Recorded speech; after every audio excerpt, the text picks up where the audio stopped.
सबसे पहले मैं माननीय प्रधानमंत्री जी और रेलवे मिनिस्टर और हमारे डॉक्टर साहब का बहुत बहुत धन्यवाद करना चाहते हैं।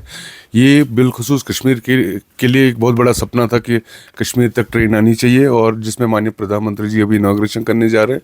मैं मानता हूँ यहाँ के टूरिज़्म के लिए और यहाँ के बिज़नेस क्लास के लिए यहाँ तक ट्रेन आना बहुत ज़रूरी है। मैं दरख्वास्त करता हूँ सेंट्रल लीडरशिप को कि वो इस चीज़ पे गौर करें, और कश्मीरी की जो एस्पिरेशंस है, मैं मानता हूँ कटरा भी एक हिस्सा है हमारा, हमें कोई उसमें आपत्ति नहीं है। कटरा में भी अगर ट्रेनें रुकती है, लेकिन कुछ ट्रेनें डायरेक्टली भी होनी चाहिए। हमारी यही डिमांड होगी सेंट्रल गवर्नमेंट से। एक कश्मीरी होने के नाते हमारा भी दिल करता है कि यहाँ के जो हमारे स्टूडेंट्स हैं, जो दिल्ली या बाकी स्टेट्स में पढ़ाई करते हैं, या बाकी जो बिज़नेस कम्युनिटी के लोग हैं जिनके सामान वहाँ से आते हैं, उनको डायरेक्टली एक्सेस होना चाहिए। ये इनकन्वीनियंस होगी अगर कटरा में स्टेशन बनता है और यहाँ से ट्रेनें आ जाएगी और फिर कटरा में रुक के उनका सामान फिर से शिफ्ट करना होगा। ये बहुत बड़ा इनकन्वीनियंस होगा, और मुझे उम्मीद है कि माननीय प्रधानमंत्री जी और हमारे रेलवे मिनिस्टर और हमारे डॉक्टर जितेंद्र साहब इस चीज़ की और नज़रसानी करेंगे और कश्मीर के हक में कुछ ना कुछ फैसला करेंगे। एक्चुअली आपको ये समझना होगा कि ये जो ट्रेन या एयर या हाईवेज बनती है, इनके दो मकसद होते हैं। एक ये कि ट्रैवल टाइम जो है वो कम हो जाए और ट्रैवल जो है वो कंफर्टेबल हो जाए, इसीलिए इतना सारा खर्चा हुआ है।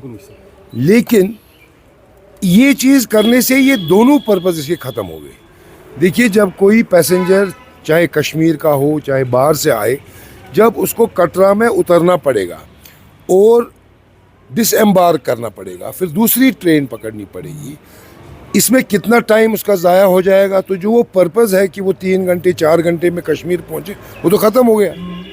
दूसरा, कितना इनकन्वीनियंट है कि आपको ट्रेन से उतरना है, आपको सामान उतारना है, आपको दूसरे प्लेटफॉर्म पे जाना है, फिर सामान लोड करना है, तो डिस्कम्फर्ट भी बहुत हो गया।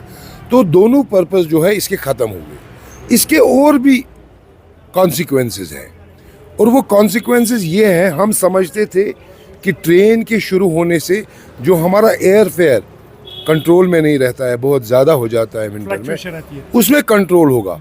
अब उस पर भी फ़र्क नहीं पड़ेगा। हम समझते थे कि ट्रेन के आने से यहाँ की ट्रेड और इकोनॉमी को भी बहुत फ़र्क पड़ेगा।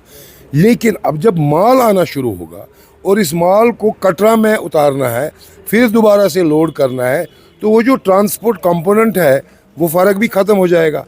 कुल मिलाकर ना तो कश्मीरियों को कोई बेनिफिट, ना तो कम्यूटर्स को कोई बेनिफिट, ना तो ट्रेड को कोई बेनिफिट। इतनी सारी इन्वेस्टमेंट और इतना इंतज़ार, हमारा 70 सालों का इंतज़ार, उसका रिज़ल्ट क्या निकला? Net zero. और वजह क्या बताते हैं? ये सिक्योरिटी। मुझे पूरा यकीन है कि हमारी सिक्योरिटी एजेंसीज़ इस चीज़ को टैकल करने के लिए पूरी इक्विप्ड है। मगर एक अप्रोच है सेंट्रल गवर्नमेंट का, जम्मू कश्मीर के लोगों को इनकन्वीनियंस में डाल दो।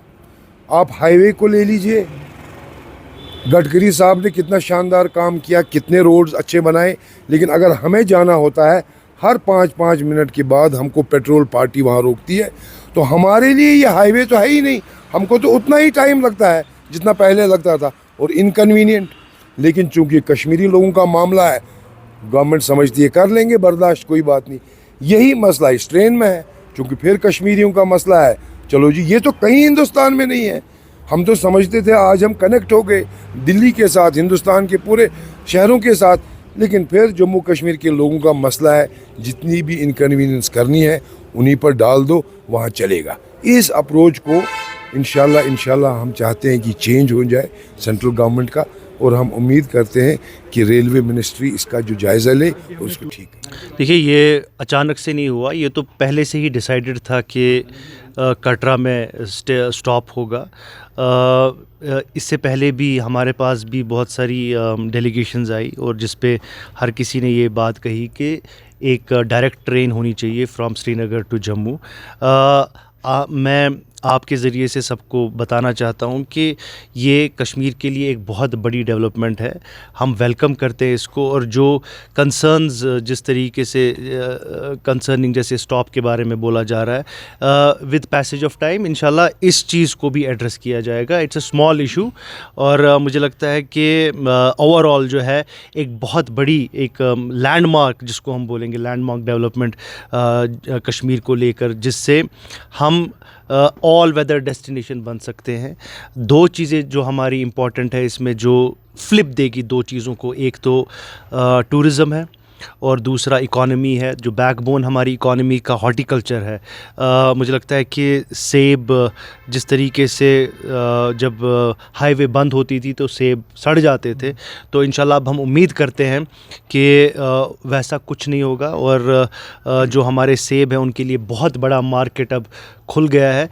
तो ये ऑल इन ऑल जो है वैली के लिए बहुत अच्छी डेवलपमेंट है। दूसरी साइड से अगर देखें कटरा स्टेशन, वैष्णो देवी, आपको लगता है कि इसका इम्पैक्ट जो है थोड़ा सा डाइवर्जन मिलेगा, खासतौर पे जिस तरीके से पहले हम इम्प्लीमेंटेशन देखते थे श्रीनगर कश्मीर को लेकर, अब पब्लिक ओपिनियन के साथ कई सारी उम्मीदें जो जुड़ी हैं वो थोड़ी चेंज नहीं, बिल्कुल मैं फिर से वही बात दोहराऊंगा, ये एक छोटा एक इशू है और जिसको एड्रेस किया जा सकेगा। मैं आपके ज़रिए से अपने चीफ मिनिस्टर उमर साहब से भी इसके मुतलिक बात करूंगा और जैसा कि एक तरीका है हमारी रिप्रेजेंटेशन जाएगी यूनियन रेलवे मिनिस्टर को, और जो कश्मीर के जेन्युइन एक ये बिल्कुल जेन्युइन इशू है कि डायरेक्ट होना चाहिए, जिसमें बच्चों के जो बच्चे बाहर पढ़ते हैं, चाहे पंजाब में पढ़ते हैं या दिल्ली में पढ़ते हैं, उनके लिए एक आसानी होगी, क्योंकि पहले तो उनको 2 दिन लगते थे यहाँ आने में। अब अगर Jammu direct Delhi to Srinagar train हुई तो शायद ये 8 घंटे में वो सफ़र